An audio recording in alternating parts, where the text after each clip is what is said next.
Audio Jungle.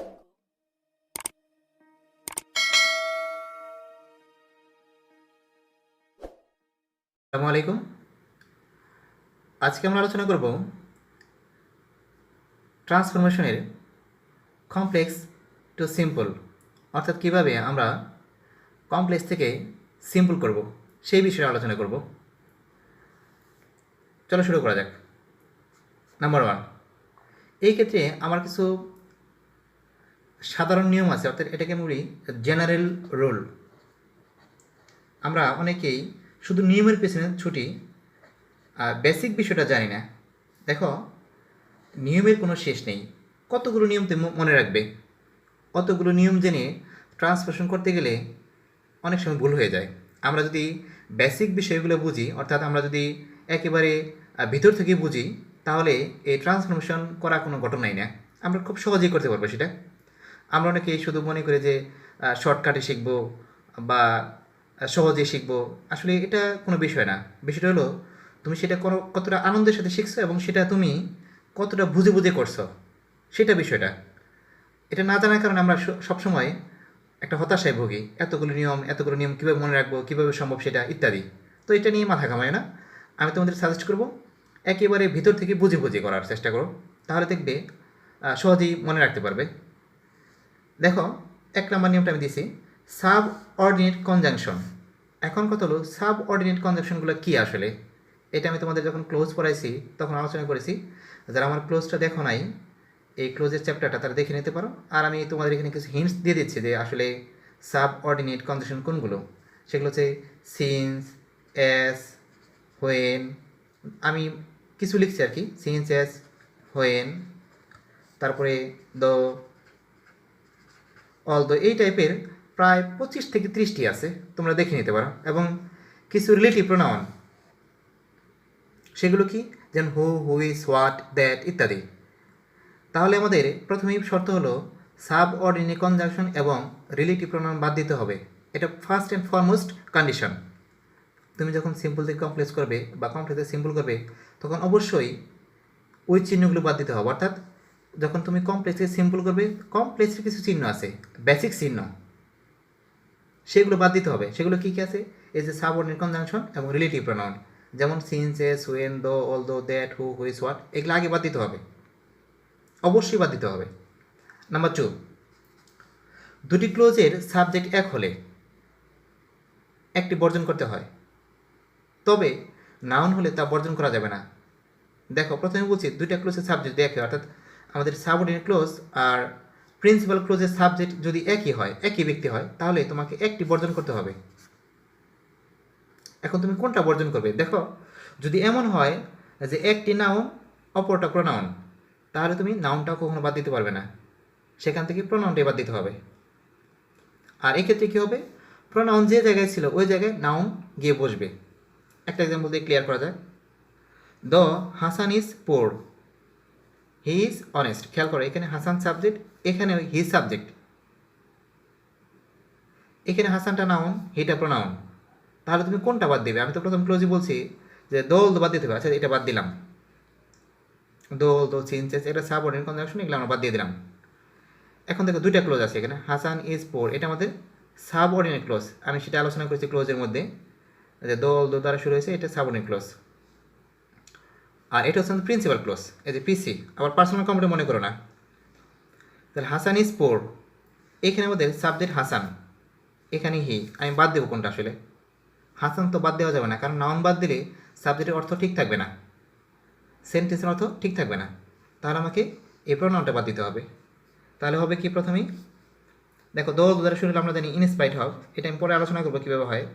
In spite of, R M A থাকলে হয় being, মানে ভি ভার্ব থাকলে হয় বিং আসলে। In spite of being poor. এখন ইনস্পাইট অফ বিং পোর, তাহলে আমি হাসান বাদ দিয়ে দিচ্ছি এখান থেকে। তাহলে এটা এই জায়গায় গিয়ে বসবে, অর্থাৎ এই হি এর জায়গায় গিয়ে বসবে। Hasan is honest. হ্যাঁ, পরের নিয়মটা দেখো, সাবজেক্ট ভিন্ন ভিন্ন হলে কোনোটি বাদ দেওয়া যাবে না। অর্থাৎ আমাদের দুটো ক্লোজের সাবজেক্ট যদি আলাদা আলাদা হয় তাহলে আমরা কোনোটাই বাদ দিতে পারবো না, আমাদের দুটোই রাখতে হবে। তাহলে এটা শর্ত আমাদের। দেখো, since the weather was cold we code not go out. দেখো এখানে সাবজেক্ট হচ্ছে দ্য ওয়েদার, আর এখানে হচ্ছে উই, অর্থাৎ সাবজেক্ট দুটো ভিন্ন ভিন্ন। তাহলে আমি যদি একটা বাদ দিয়ে দেই অর্থ ঠিক থাকবে না, তাহলে আমাকে দুটোই নিতে হবে। প্রথম নিয়ম অনুযায়ী আমাদের কী করতে হবে, ওই যে সাব অর্ডিনেট কনজাংশন যেগুলো সিন্স, এস, হুয়েন, এগুলো বাদ দিতে হবে। এটা বাদ দিয়ে দিলাম, তাহলে থাকে দ্য ওয়েদার। তাহলে লিখবো দ্য ওয়েদার। আর বি ভার্ব থাকলে মানে এম, ইজ আর ওয়াজ আর থাকলে সেই ক্ষেত্রে আমরা বিং লিখবো। বিং এটা একটা পার্টিসিপল হয়ে গেছে আর কি, বিং কোল্ড।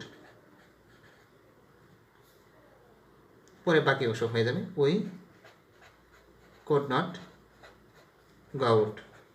এখন খেয়াল করা আসলে আমাদের সিম্পলের বিষয়টা কী ছিল। সিম্পল সেন্টেন্সে একটি মাত্র প্রিন্সিপাল ক্লোজ থাকবে। এখন দেখো এইখানে কিন্তু ক্লোজ নাই কোনো, দ্য ওয়েদার সাবজেক্ট হওয়া সত্ত্বেও এখানে আমাদের ভার্ব নাই, এবং এটা যেটা আছে সেটা একটা প্রেজেন্ট পার্টিসিপল।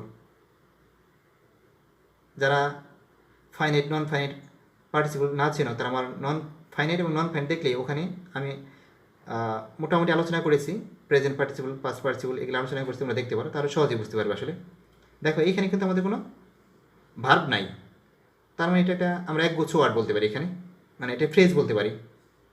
কিন্তু এখানে আছে, দেখো এখানে সাবজেক্ট, এটা ভার্ব, আমাদের ভার্ব আছে, তার মানে এটা আমাদের ক্লোজ বা আমরা একটা প্রিন্সিপাল ক্লোজ পেয়ে গেছি।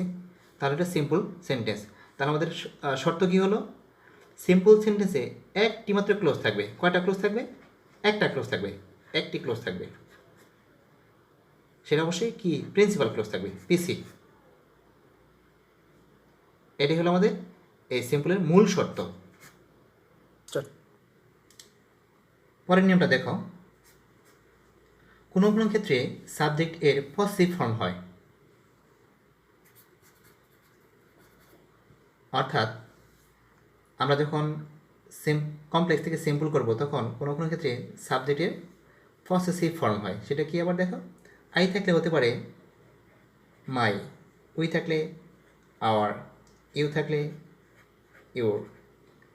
এখানে কোনো নাম থাকে, আমি একটা নাম দিয়ে দিছি, আমাদের সেই চিরচেনা নাম, সেই ছোট্টবেলা থেকে পড়ে আসতেছি, রহিম করিম দুই ভাই। এরা আর কখনো আমাদের এখান থেকে বিদায় হলো না, আর হবে না ইনশাল্লাহ। রহিম তাহলে হবে আবার রাহিমস না, আচ্ছা। হি থাকলে হবে হিস, তাহলে সি থাকলে হবে হার, আর দে থাকলে হবে দেম, ইট থাকলে হবে ইটস। একটা এক্সাম্পল দেখো, as he was ill he did not go to school. দেখো যেহেতু সে অসুস্থ ছিল তাই সে স্কুলে যায়নি।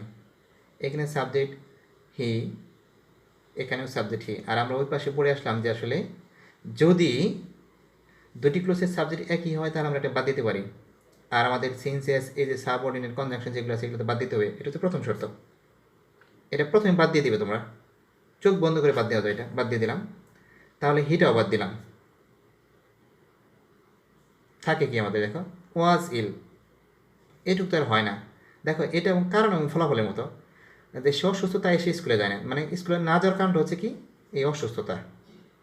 তাহলে আমরা প্রথমে লিখতে পারি কারণ হিসেবে বিকজ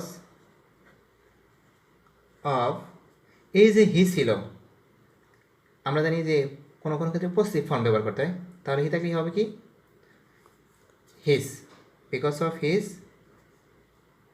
বিং, বি থাকলে মানে বি ভার্ব থাকলে বিং হয়, তাহলে বিকজ অফ হিস বিং ইল।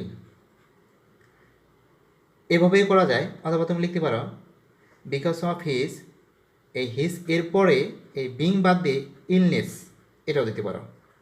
অর্থাৎ তুমি যদি এই অ্যাডজেক্টিভের নাউন ফর্ম ইউজ করো তাহলে তোমার বিং দিতে হবে না।